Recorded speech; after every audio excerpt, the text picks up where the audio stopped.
Friends, welcome back to my channel. నేను మీకు ఈరోజు రైల్వే గ్రూప్ రిక్రూట్మెంట్ గురించి చెప్తానండి. అందులో మెయిన్గా మీరు ఆల్రెడీ అప్లికేషన్ అప్లై చేసి ఉంటే దాంట్లో ఏదైనా రాంగ్ చేసి దాన్ని ఎలా మోడిఫై చేయాలి ఏంటి అనేది తెలియకపోతే కనుక నేను ఈ వీడియోలో కంప్లీట్గా చెప్తానండి. మోడిఫై ఎలా చేయాలి, ఏమన్నా ఫీజు ఉంటుందా మోడిఫై చేయడానికి, అసలు ఎప్పుడు మోడిఫై చేయడానికి డేట్స్ ఏమైనా ఇచ్చారా ఏంటి అనేది కంప్లీట్గా ఈ వీడియోలో చెప్తానండి. వీడియోని ఎక్కడ స్కిప్ చేయకుండా కంప్లీట్గా చూడండి. ఈ కొత్తగా మన ఛానల్ ఎవరైనా చూస్తున్నట్లయితే ఛానల్ని సబ్స్క్రైబ్ చేసుకోండి. Let's start the video. First వీడియోలో వెళ్ళే ముందు ఆర్ఆర్బి గ్రూప్ డి నోటిఫికేషన్లో అప్లై లింక్ను ఓపెన్ చేస్తే ఇలా ఓపెన్ అవుతుందండి. Railway recruitment board, ministry of railways, government of India అని ఇలా ఓపెన్ అయిన తర్వాత మీరు అప్లికేషన్ అక్కడ అప్లై అని ఉంది కదండి, అది క్లిక్ చేస్తే అక్కడ రెండు లింక్స్ ఉన్నాయండి. Create account, already have an account.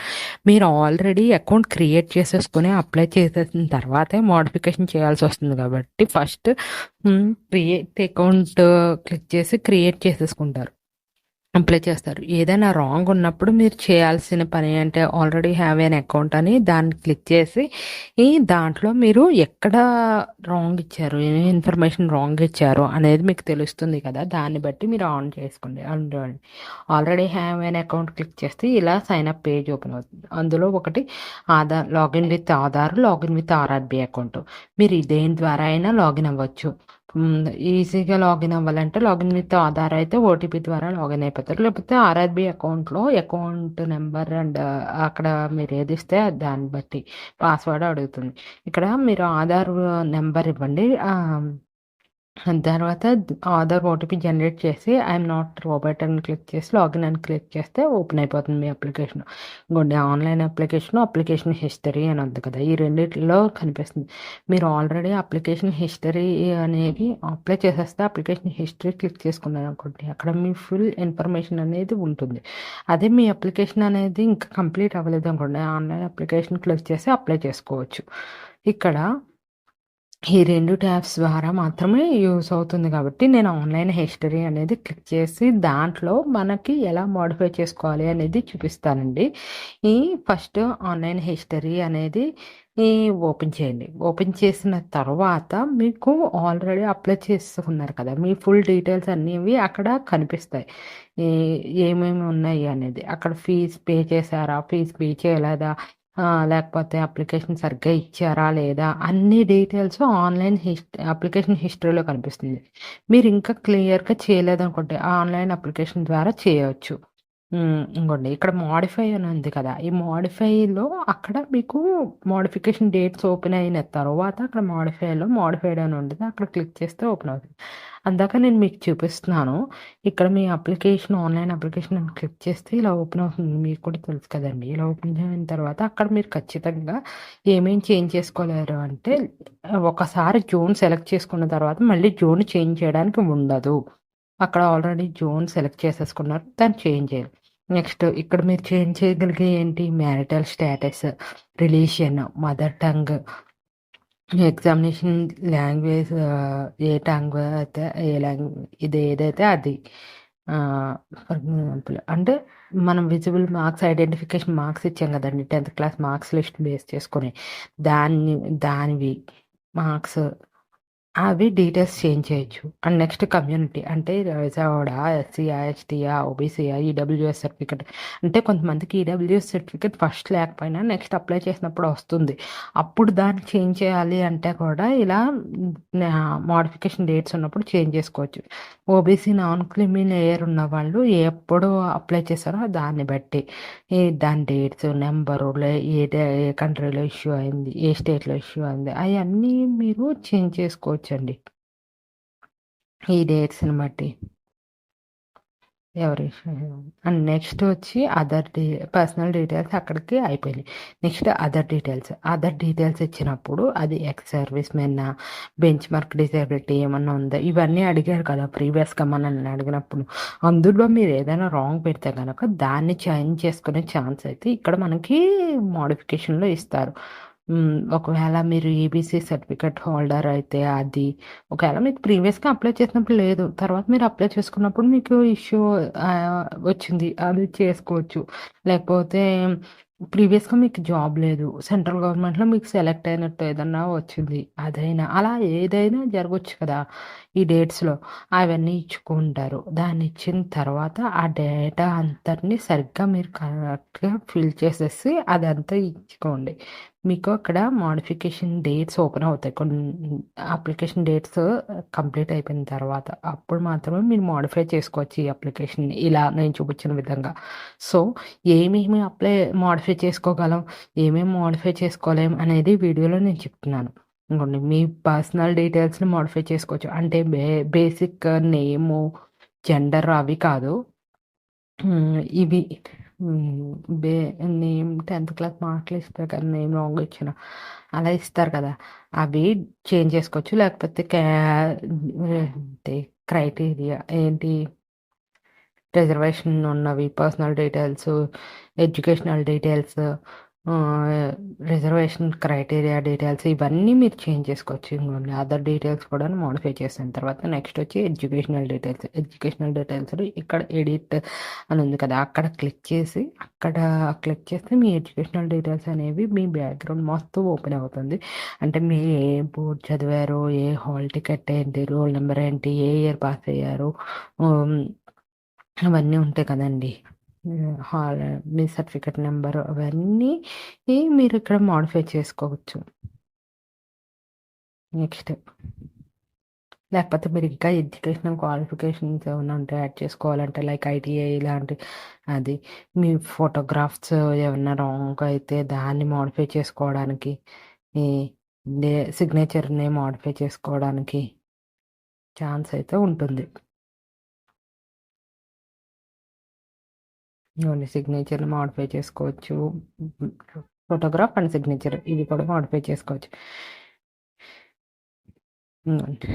Next మీరు పెట్టుకున్న ఆహ్, ఆర్డర్ ఎలిజిబుల్ పోస్ట్‌లో ఉన్నాయి కదండీ! పోస్ట్ ప్రిఫరెన్సెస్ మీరు ఆల్రెడీ ఇచ్చారు. ఆ పోస్ట్ ప్రిఫరెన్సెస్ మీరు మార్చాలి అనుకుంటున్నారు. అవైనా మార్చుకోవచ్చు.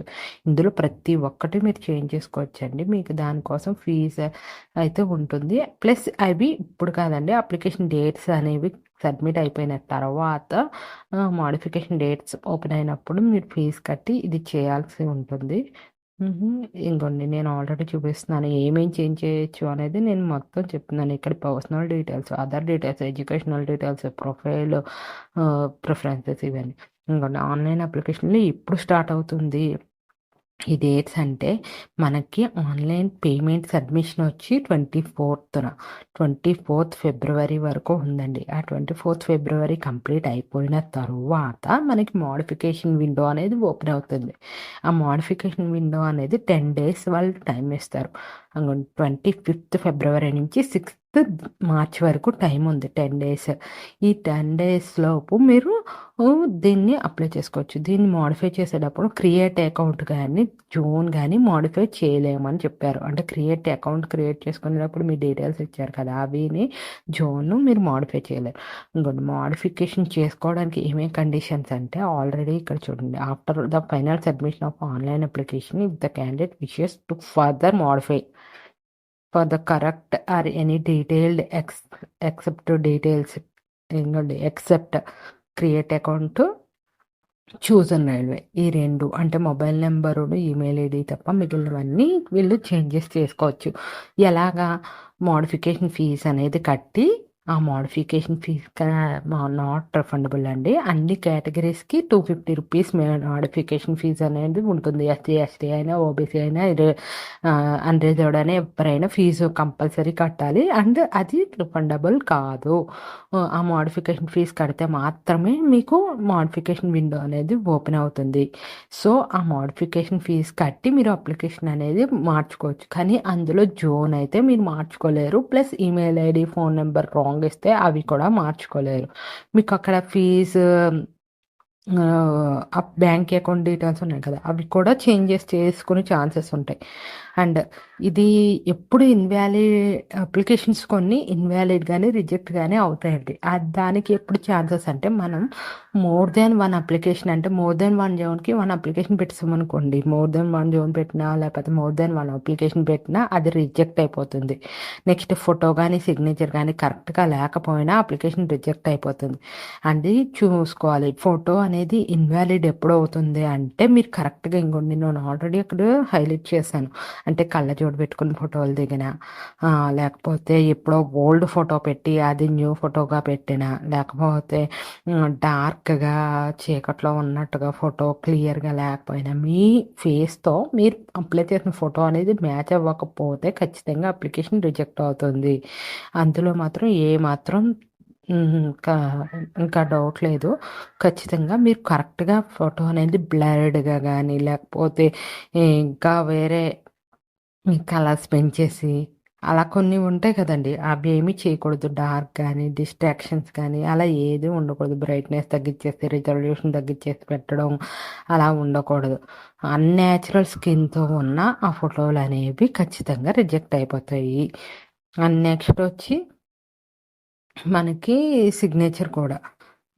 ఒకవేళ బ్లాంక్ ఇమేజ్ పెట్టినా అది రిజెక్ట్ అయిపోతుంది. సిగ్నేచర్ ఏమో మీరు క్యాపిటల్ లెటర్స్‌లో సిగ్నేచర్ చేసినా లేకపోతే అర్థం కాకుండా మీ సిగ్నేచర్‌కి మ్యాచ్ అయ్యేలా లేకపోతే అది రిజెక్ట్ అయిపోతుంది. సిగ్నేచర్ అనేది మీ నేమ్‌తో మ్యాచ్ అయ్యేలా లేకపోతే అప్లికేషన్ రిజెక్ట్ అవుతుంది. సో, అది కంపల్సరీ గుర్తుపెట్టుకోండి. నెక్స్ట్ ఇంకోండి ఇలా కొత్త ఒక అప్లికేషన్ మీరు ఆల్రెడీ పెట్టేసారనుకోండి, మీరు మార్చుకోలేరు. అదే మీరు అప్లికేషన్ అప్లై చేయలేదు. మీరు ఆధార్‌తో వెరిఫై చేయకుండా మీ అప్లికేషన్ అనేది సబ్మిట్ అవ్వదు. సో, మీరు ఆధార్ వెరిఫికేషన్ జరగకుండా ఉన్నప్పుడు అప్పుడు మాత్రం జోన్ మార్చుకోవచ్చు. కొత్త అప్లికేషన్ పెట్టుకునే ఛాన్సెస్ అయితే ఉంటాయి. అది మల్టిపుల్ అప్లికేషన్స్ లెక్కలోకి వెళ్ళదు. మీరు వెరిఫికేషను ఇక్కడ ఆధార్ వెరిఫికేషన్ అయిపోయిందనుకోండి. అప్పుడు అసలు మీకు ఇంక ఛాన్సే ఉండదు. అప్పుడు మీరు వేరే అప్లికేషన్ పెడదామన్నా ఏమని వస్తదంటే, ఈ ఆధార్ కార్డ్‌తో ఆల్రెడీ అప్లై చేసేసారనే వస్తది. మీరు ఛాన్స్ ఉండదు. అలా కాకుండా మీరు ఆధార్ వెరిఫికేషన్ చేసుకోలేదనుకోండి, మీ ఆన్‌లైన్ అప్లికేషన్ చేసేటప్పుడు I don't have an Aadhaar అని పెట్టి చేశారనుకోండి, అక్కడ సబ్మిట్ చేయలేదనుకోండి, అప్పుడు మీరు మళ్ళీ చేంజెస్ అనేవి ఇవి చేసుకోవచ్చు. ఇదిగోండి ఆధార్ వెరిఫికేషన్ ప్రకారం జరిగిపోయింది. ఈ ఆర్ఆర్‌బీలో ఆధార్ వెరిఫికేషన్ అవ్వకుండా ఒకవేళ మీరు పెడితే అది పెట్టుకోవచ్చండి.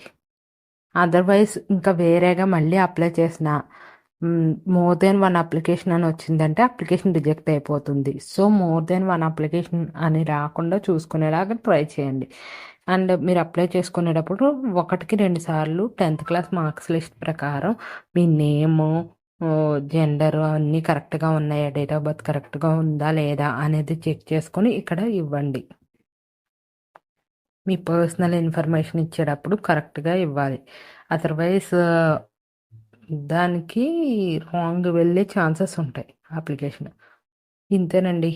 ఇలా గనక మీరు అప్లై చేస్తే మీరు అప్లై చేసుకున్న తర్వాత మోడిఫికేషన్స్ చేయాల్సి వస్తే నేను చెప్పిన విధంగా ఇవి మోడిఫికేషన్స్ చేసుకోవచ్చు. ఆహ్, ఈ దానికి ఫీజ్ కూడా మీరు ముందే అప్లై చేయాలి. అంతేనండి. వీడియో నచ్చితే లైక్ చేయండి, షేర్ చేయండి, సబ్స్క్రైబ్ చేసుకోండి. మీ ఫ్రెండ్స్‌కి ఎవరికైనా ఈ వీడియోని షేర్ చేయండి.